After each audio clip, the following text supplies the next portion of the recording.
నువ్వు భయపడతావు అనుకుంటున్నామో, భయపడే మాధవరం కాదు. హైదరాబాద్ ఎమ్మెల్యేలంతా దొంగలని చెప్తున్నావు. నువ్వు సుఖమైందని నువ్వు జైలున్నామా, మేము జైలున్నామా?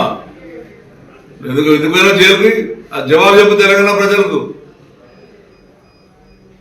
ఇంట్లో కుక్క పేరు కూడా విసికే చరిత్ర. మళ్ళొక్కసారి నా గురించి నువ్వు మాట్లాడినాడు 100కి 100 పాలు నీ మొత్తం చిట్టా చెప్తా. నేను మీ ప్రెసిడెంట్ చెప్తున్నాను, ఆంధ్రప్రభలు రాశారు, దీని జవాబు చెప్పు. 1000 కోట్ల కుంభకోణం, అది నా కాన్స్టిట్యున్సీ, కుత్తులపూర్ కాన్స్టిట్యున్సీ. 2 కలిసి ఓవర్లాప్ ల్యాండ్ పెట్టి అలా క్లియర్ చేసుకుని అలా అయ్యని అడ్డం పెట్టుకుని సంపాదించుకున్నాం. ఇళ్ళ కోసం మనం ముఖ్యమంత్రిని అడ్డం పెట్టుకుని, రేవంత్ రెడ్డిని అడ్డం పెట్టుకుని సంపాదిస్తున్నాం.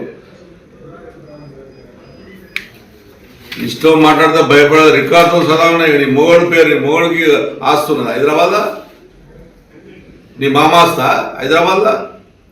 నీ మామ పుట్టిండు హైదరాబాద్లో? ఇట్లకే వచ్చి ఆస్తికి 1 పని ఇంత పెద్ద అలా ప్రాపర్టీ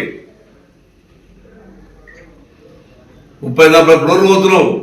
గవర్నమెంట్లో 18 ఎకరాల కబ్జా, ఈ గవర్నమెంట్కి వస్తే 18 ఎకరాలు. నీ మొగోడు ఫోటో సదా ఉంది. ఎక్కడ తిరిగి ఐడిపిఎల్ ల్యాండ్లో నేను కలెక్టర్ కంప్లైంట్ ఇస్తే అప్పుడు మీ అయ్యని అడ్డం పెట్టుకొని సంపాదించావు. ఇళ్ళకి వచ్చి ఇప్పుడు ముఖ్యమంత్రిని అడ్డం పెట్టుకొని సంపాదిస్తున్నావు. నేను ముఖ్యమంత్రిని రిక్వెస్ట్ చేస్తున్నా, రేవంత్ రెడ్డికి ఒక మిత్రునిగా, ఒక కొల్లిగని రిక్వెస్ట్ చేస్తున్నా. ఇటువంటి ఆమె చాలా డేంజర్.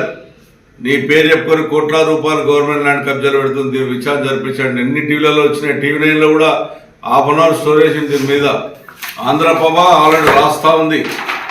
కోట్లాది ఇలా హైదరాబాద్ కుక్కడపల్లిలో, బాలనగర్లో 36 ఎకరాల ల్యాండ్ కబ్జా అనేది క్లియర్ ఉంది.